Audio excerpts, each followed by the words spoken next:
नमस्कार। विज्ञान प्रौद्योगिकी आविष्कार और नवाचार की खबरों के कार्यक्रम ज्ञान विज्ञान में आपका स्वागत है। मैं हूं आपके साथ ऐश्वर्या। आज के इस अंक में देश में तेजी से बढ़ रहे कोविड-19 संक्रमण पर होगी WHO की क्षेत्रीय निदेशक से खास बातचीत। बताएंगे IIT दिल्ली के शोधकर्ताओं ने चाय और हरड़ के तत्वों से तलाशा कोरोना उपचार का संभावित विकल्प। खबरें और भी होंगी, लेकिन सबसे पहले देखते हैं इस अंक की सुर्खियां।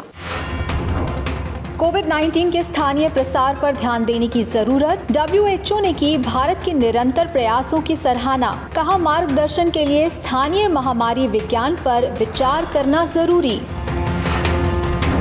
आकाशीय बिजली पूर्व चेतावनी mobile application Damini IITM Pune द्वारा विकसित ऐप खासकर कृषकों के लिए उपयोगी। वज्रपात से बचाव की भी देता है जानकारी। कार्यस्थलों के लिए नवीन कोविड सुरक्षा प्रणाली विकसित। CSIR ने विकसित किया digital entry management system. Covid के बाद भी कारगर होगी ये तकनीक।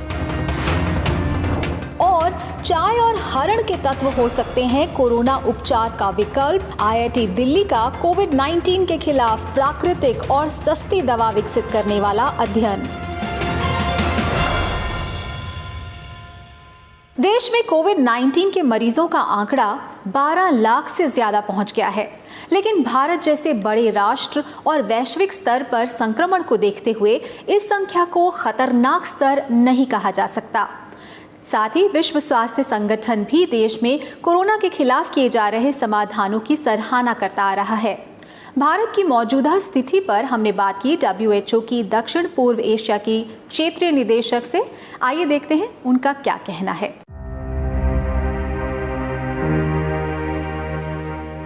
वैश्विक महामारी के शुरुआती दौर से ही भारत ने कोविड-19 संक्रमण को रोकने के लिए कई कड़े कदम उठाए। इसी का नतीजा है कि आज भले ही देश में संक्रमण बढ़ रहा है, लेकिन देश की आबादी और क्षेत्रफल को देखते हुए विश्व के अन्य राष्ट्रों की तुलना में देश की स्थिति काफ़ी बेहतर कही जा सकती है। साथ ही देश में ठीक होने वाले मरीजों का प्रतिशत सबसे अच्छा देखा जा रहा है। देश में उठाए गए कदमों की विश्व स्वास्थ्य संगठन ने भी सराहना की है। India took bold, decisive and early measures earlier in the outbreak. The country did not witness an exponential increase in cases like some other countries which reported their first few cases along with India. However, now we are witnessing an increase in cases in the country, which should also be seen in the context of the pandemic still accelerating globally. Like in any other country, the transmission of COVID-19 is not homogeneous in India. There are areas yet to see a confirmed case. Some have sporadic cases, some small clusters, while we are witnessing large clusters in mega cities from the densely populated areas. In some of these mega cities, the number of fresh cases is now declining. जिस संक्रमण से विकसित और भारत से कम जनसंख्या वाले देश जूझ रहे हैं, वहां भारत जैसे बड़े देश में कोरोना वायरस संक्रमण को पूरी तरह रोक पाना संभव नहीं है। इसके बाद भी महामारी के बीच व्यवस्थाओं और खासकर स्वास्थ्य सेवाओं को मजबूत किया है।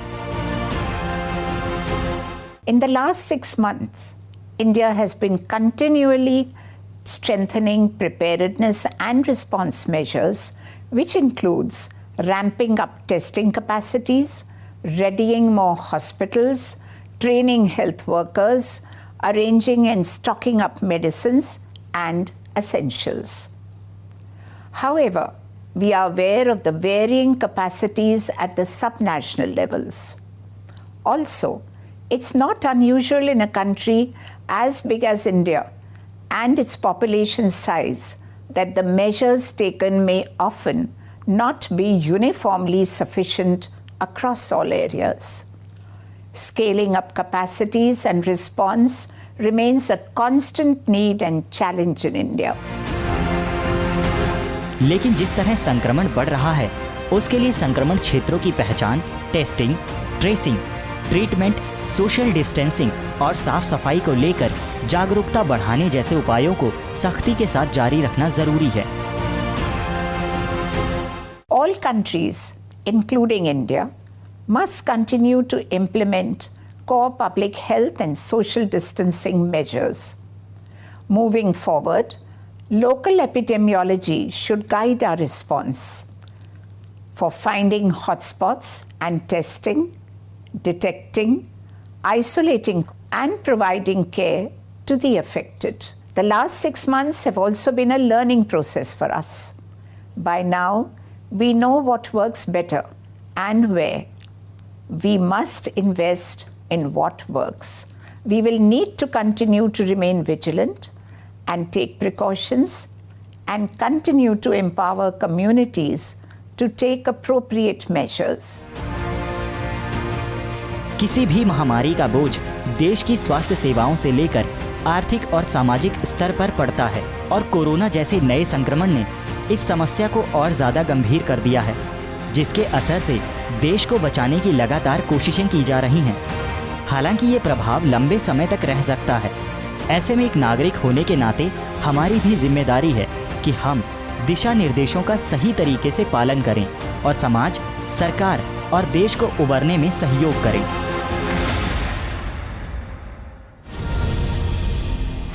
मॉनसून के समय में आकाशीय बिजली का भी खतरा बना रहता है। हर साल इस प्राकृतिक घटना में हजारों लोगों की जान और माल का नुकसान होता है। आकाशीय बिजली को गिरने से नहीं रोका जा सकता है, इसलिए पृथ्वी विज्ञान मंत्रालय अब वज्रपात चेतावनी एप्लीकेशन दामिनी का प्रसार कर रहा है। मोबाइल फोन पर डाउनलोड होने वाला ये ऐप बिजली गिरने से पहले ही लोगों को सचेत कर देगा। कैसे काम करता है ये ऐप और इसकी क्या विशेषताएं हैं, जानने के लिए देखते हैं ये रिपोर्ट।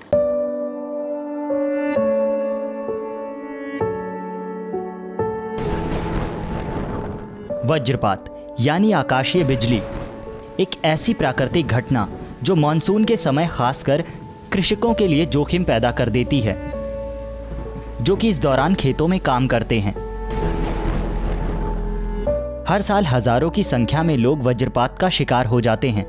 ऐसे खराब मौसम में बिजली गिरने की चेतावनी देने का काम करता है पृथ्वी विज्ञान मंत्रालय के पुणे स्थित भारतीय उष्णदेशीय मौसम विज्ञान संस्थान का ये मोबाइल एप्लीकेशन दामिनी, जो बिजली गिरने से 30 से 40 मिनट पहले ही चेतावनी देने लगता है ताकि लोग सचेत होकर सुरक्षित स्थानों पर चले जाएं।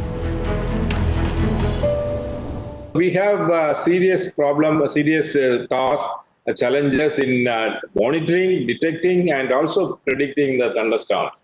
And but we have been doing a lot of work. And first is the monitoring, how we can monitor on real-time thunderstorms and inform people. We have different ways of doing it. One is we have set up a network in the country. It's called Lightning Network. It's installed by our Institute for Indian Institute of Tropical Meteorology. And they've also developed a mobile app called Damini. And at a given time, wherever you are, if you have the Damini mobile app, it will give you a message saying that thunderstorm is likely to happen over this area. Lightning is happening over the area around you for next few hours. आकाशीय बिजली का गिरना एक प्राकृतिक घटना है, इसे रोका नहीं जा सकता। मॉनसून में बादलों में मौजूद पानी और बर्फ के कणों के रगड़ खाने से इनमें स्थिर विद्युत आवेश पैदा होता है, जिसमें वृद्धि होने पर एक विद्युत क्षेत्र बन जाता है। इसके प्रवाह को आकाशीय बिजली कहते हैं। देश में लगभग 48 स्थानों पर सेंसर्स लगाकर लाइटनिंग लोकेशन नेटवर्क स्थापित किया गया है।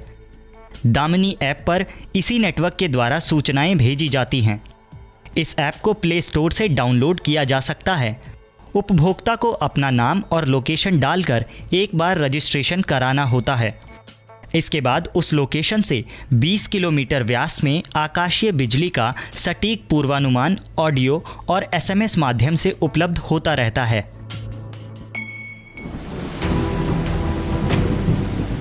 आकाशीय बिजली की सटीक चेतावनी के अलावा इस ऐप के द्वारा लोगों को वज्रपात के प्रति जागरूक करने वाली जानकारियां भी उपलब्ध कराई जा रही हैं। जैसे चेतावनी मिलने के बाद किसी स्थायी घर या शेल्टर में ही रहें। अगर आसपास कोई स्थायी शेल्टर ना हो तो सूखी जगह पर घुटनों के बल कान बंद करके बैठ जाएं। खुले खेतों, पेड़ों के नीचे या चट्टानों के पास ना रहें। खुले में धातुओं के बर्तन ना धोएं। नहाने से बचें। छाते का इस्तेमाल ना करें। हाई टेंशन तारों, बिजली के पोल आदि से दूर रहें। दामिनी ऐप से वज्रपात की सूचना और बचाव के तरीके देखकर जान माल की रक्षा की जा सकती है। केंद्र सरकार अब इस ऐप का प्रचार प्रसार कर लोगों और ख़ास तौर पर कृषकों को ऐप डाउनलोड करने के लिए प्रेरित कर रही है।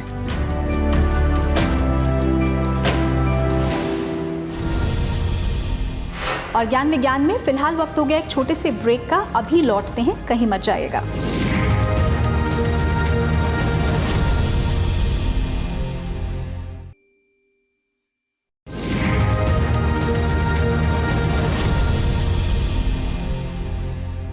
ब्रेक के बाद आपका स्वागत है। आप देख रहे हैं ज्ञान विज्ञान। पूरी दुनिया में कोरोना वायरस का जल्द से जल्द तोड़ ढूंढने की कोशिश चल रही है। भारत इस कोशिश में अग्रणी कतार में खड़ा है।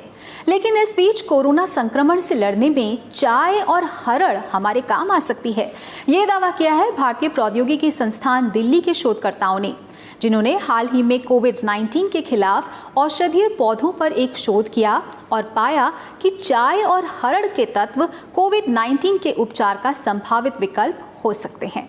एक रिपोर्ट। कोरोना महामारी से लगभग पूरा विश्व प्रभावित हुआ है। आंकड़ों के मुताबिक अब तक 1 करोड़ से ज्यादा लोग संक्रमण का शिकार हो चुके हैं और 6 लाख से ज्यादा लोगों की मौत हो चुकी है। भारत में भी संक्रमण बहुत तेजी से बढ़ रहा है। हालांकि हमारे यहाँ लोगों का इस रोग से ठीक होने का आंकड़ा काफी बेहतर है। साथ ही इस महामारी के उपचार के लिए वैज्ञानिक दिन रात काम कर रहे हैं। भारत में भी अब वैक्सीन के क्लिनिकल ट्रायल किए जा रहे हैं। इसी दिशा में भारतीय प्रौद्योगिकी संस्थान दिल्ली के शोधकर्ताओं ने भी उपचार का एक प्राकृतिक विकल्प तलाशने का दावा किया है। संस्थान के कुसुमा स्कूल ऑफ बायोलॉजिकल साइंसेज के शोधकर्ताओं के नए अध्ययन के मुताबिक चाय और हरितकी यानी हरण से प्राप्त तत्व कोरोना वायरस के मुख्य प्रोटीन की गतिविधि को बाधित करने में सक्षम हो सकते हैं। There has been worldwide effort for vaccine development, rapid diagnosis and drug development. There are many in clinical trials at different stages now. In this context, our team has thought for investigating medicinal plants, as medicinal plants are considered to be safest means of medication, traditionally being used for various manifestations. The study team includes Saurav Upadhyay, Praveen Tripathi, Shiva Raghavendra, Mohit Bharadwaj, and Dr. Manju Singh, who is an Ayurvedic physician at Morarji Desai National Institute of Yoga, New Delhi. शोधकर्ताओं ने औषधीय गुण वाले पौधों से लिए गए तत्वों का वायरस के मुख्य प्रोटीन 3CL प्रो प्रोटीएस के क्लोन पर विस्तृत परीक्षण किया। अध्ययन में पाया गया कि काली, हरी चाय और हरितकी यानी हरड़ के तत्वों में पाया जाने वाला गैलोटेनिन अणु वायरस के प्रोटीन की गतिविधि को नियंत्रित कर सकता है, उसकी क्षमता को कम कर सकता है। भारत में भी अब वैक्सीन के क्लिनिकल ट्रायल किए जा रहे हैं।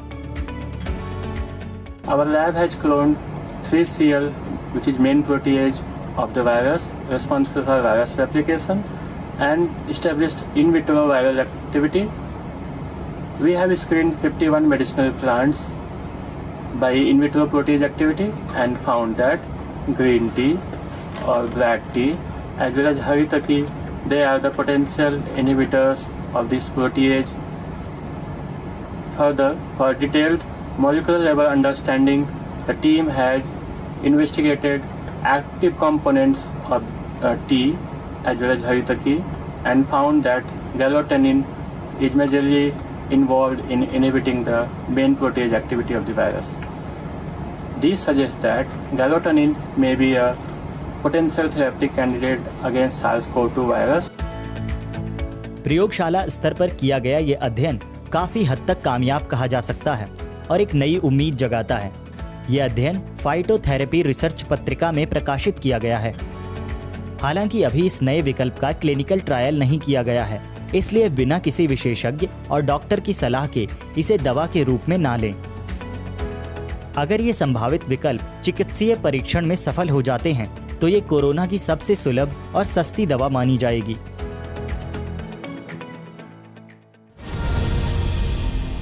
देश में लगातार बढ़ रहे कोविड-19 संक्रमण के बीच सामाजिक और आर्थिक गतिविधियों को सुचारू रखना भी वक्त की जरूरत बन गई है। ऐसे में कार्यस्थलों को संक्रमण से बचाना एक चुनौती है, खासकर संस्थानों के सुरक्षाकर्मी जो सीधे लोगों के संपर्क में आते हैं। इन्हीं अग्रिम पंक्ति के कर्मचारियों को ध्यान में रखकर CSIR के दुर्गापुर स्थित केंद्रीय यांत्रिक अभियांत्रिकी अनुसंधान संस्थान ने एक कोविड सुरक्षा प्रणाली विकसित की है। हाल ही में इस प्रणाली का अनावरण किया गया।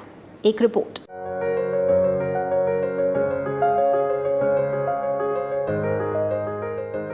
देश में लॉकडाउन खुलने के बाद सरकारी और निजी सभी क्षेत्रों से जुड़ी गतिविधियां अब शुरू हो चुकी हैं। दिशा निर्देशों और मानकों का पालन करते हुए कल कारखानों से लेकर संस्थान और दफ्तरों में काम चल रहा है।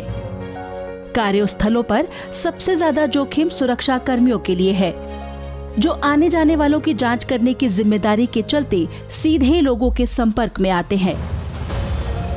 संगठनों के इन्हीं अग्रिमी पंक्ति के लोगों को संक्रमण से बचाने के लिए CSIR के केंद्रीय यांत्रिक अभियांत्रिकी अनुसंधान संस्थान दुर्गापुर ने इंटेलीमास्क नाम से एक सोलर आधारित intelligent mask automated dispensing unit सह थर्मल स्कैनर विकसित किया है। ये इंटेलिजेंट निगरानी कियोस्क है जो कस्टमाइज्ड सॉफ्टवेयर सॉल्यूशन के जरिए शरीर के तापमान की जांच के साथ इसकी भी पहचान करता है कि आने वाले व्यक्ति ने फेस मास्क पहन रखा है या नहीं, और कर्मचारी को फौरन फेस मास्क उपलब्ध कराता है।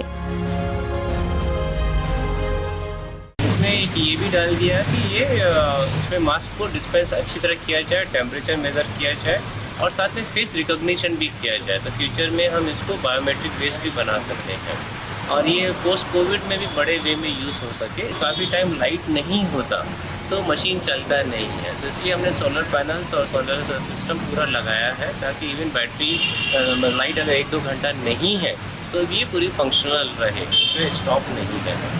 और इसको हम फ्यूचर में यही सोच रहे हैं, इसको ऑटोमेटिक गेट ट्रांसमिशन खोलने के साथ भी लगाया जाए। तो एक ओवरऑल एक सिस्टम बनाया जाए जिसको हम कॉप्स कहें, COPS, इसका मतलब है कोविड प्रोटेक्शन सिस्टम, बट ये पोस्ट कोविड में भी यूज़ हो सकता है। कर्मचारी के शरीर के तापमान मानक से ऊपर होने पर मशीन ऑडियो विजुअल सिस्टम से कर्मचारियों को सावधान कर देती है। बाद में इसी सिस्टम में चेहरे की पहचान आधारित उपस्थिति प्रणाली भी लगाने की योजना है। ये प्रणाली CMERI द्वारा कार्यस्थलों के लिए तैयार की जा रही डिजिटल एंट्री मैनेजमेंट सिस्टम की एक कड़ी है, जिसमें इंटेलीमास्ट के अलावा टचलेस फॉसेट एवं 360 डिग्री कार फ्लशर भी शामिल है। गवर्नमेंट एक नॉर्म इशू किया है, कार का भी पूरा वॉशिंग होना चाहिए, तो इसलिए हमने 360 डिग्री वॉशिंग सिस्टम भी बनाया है इसमें।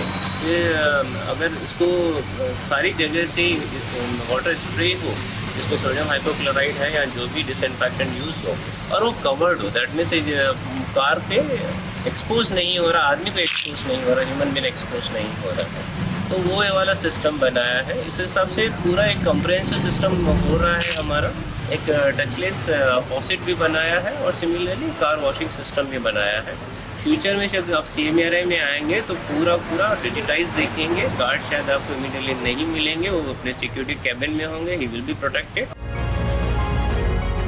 CSIR CMERI द्वारा विकसित ये नवीन प्रौद्योगिकियां अब उद्योगों को हस्तांतरित किए जाने की तैयारी है। ये सुविधाएं कार्यस्थलों पर संक्रमण की रोकथाम में बहुत सहयोगी साबित होंगी।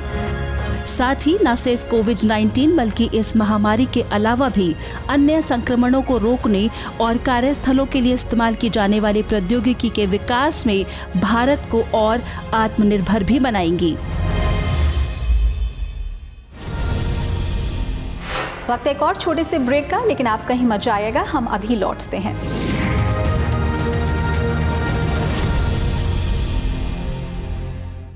हम सभी कोरोना वायरस की वजह से बहुत चिंतित हैं।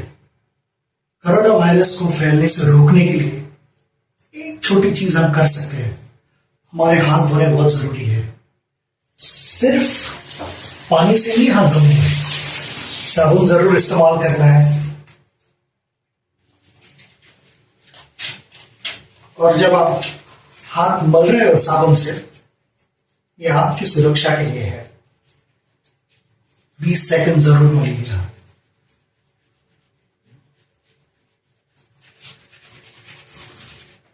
ऊपर से भी ऐसे क्लीन करना जरूरी है और हाथ बदलते रहिए जरूर। मुझे लगता है 20 सेकंड खत्म हुए होंगे। हाथ अच्छी तरह से साफ कीजिए और उससे भी बहुत इंपॉर्टेंट चीज है, उसे सही तरह से सुखाना। भूलिएगा।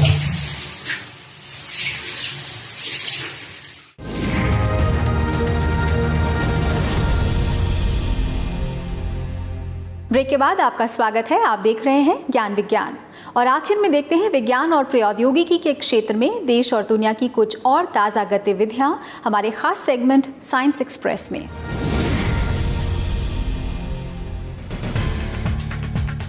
गुजरात के सूरत में स्थित काकरापार परमाणु ऊर्जा संयंत्र की इकाई 3 ने 22 जुलाई को पहली बार स्थायी चेन रिएक्शन प्राप्त किया। ये संयंत्र देश का पहला स्वदेशी रूप से डिजाइन किया गया 700 megawatt pressurised heavy water reactor है, जो सामान्य परिचालन स्थिति में पहुंचा है।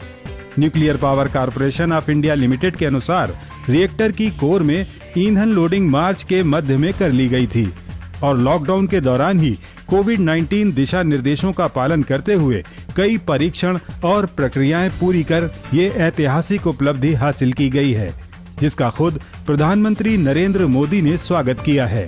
उन्होंने ट्विटर के माध्यम से परमाणु वैज्ञानिकों को बधाई दी और इस उपलब्धि को मेक इन इंडिया का एक महत्वपूर्ण उदाहरण बताया है।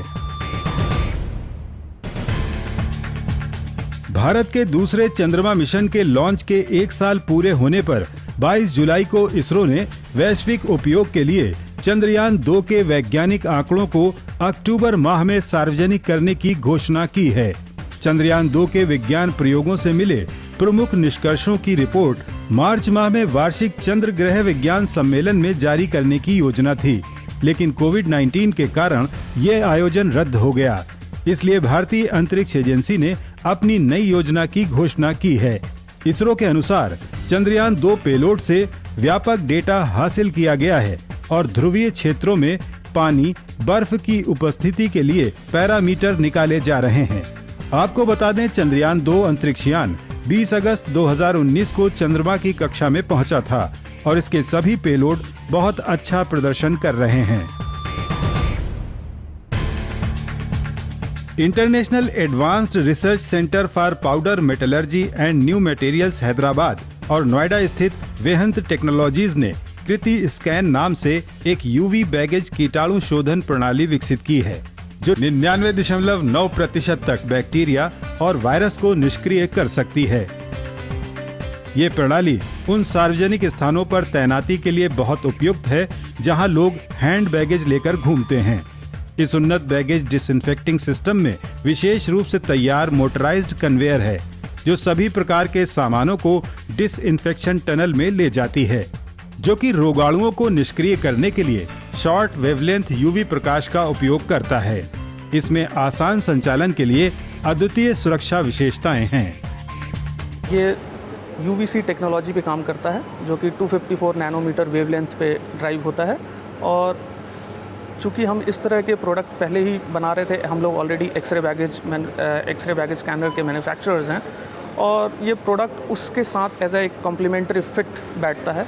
तो हमने ARCI के साथ कोलैबोरेशन किया, डिस्कस किया एंड हम लोगों ने उनसे टेक्नोलॉजी सपोर्ट लिया। तो उसके बाद उनकी गाइडेंस में हमने ये प्रोडक्ट को डेवलप किया ताकि ये हमारे एक्सरे बैगेज स्कैनर के साथ फिट है, जो कि सिक्योरिटी के साथ साथ बैगेज को डिसइंफेक्ट करने का भी काम एक ही समय पे पूरा कर सके।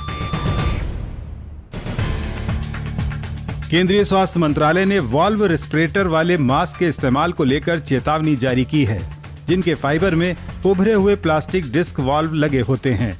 स्वास्थ्य सेवा महानिदेशक द्वारा सभी राज्यों और केंद्र शासित प्रदेशों को एक पत्र लिखा गया है, जिसमें कहा गया है कि वॉल्व रेस्पिरेटर वाले N95 मास्क वायरस को फैलने से नहीं रोकते, बल्कि संक्रमण रोकथाम के लिए अपनाए जा रहे उपायों के लिए हानिकारक हैं। वाल्व मूल रूप से एक वन वे वाल्व है जो केवल पहनने वाले व्यक्ति की सुरक्षा करता है, लेकिन उससे निकलने वाले एरोसोल को फिल्टर नहीं करता, जिनके द्वारा आसपास संपर्क में आने वाले लोगों तक संक्रमण पहुंच सकता है। जबकि बिना वाल्व वाला मास्क इस तरह वायरस को फैलने नहीं देता। तो ज्ञान विज्ञान के आज के अंक में बस इतना ही। कार्यक्रम के बारे में आप अपने फीडबैक और सुझाव हमें ईमेल कर सकते हैं। हमारा ईमेल पता है news@vigyanprasar.gov.in। आप अपनी राय हमें डाक के द्वारा भी भेज सकते हैं। हमारा पता है विज्ञान प्रसार, 5वां तल, पृथ्वी भवन, लोधी रोड, नई दिल्ली 110003। तो विज्ञान प्रौद्योगिकी, आविष्कार और नवाचार की ताज़ा जानकारियों के साथ अगले हफ्ते इसी वक्त इसी चैनल पर एक बार फिर होंगे हाजिर। तो बने रहिए राज्यसभा टीवी के साथ और वैज्ञानिक सोच बनाए रखें। नमस्कार।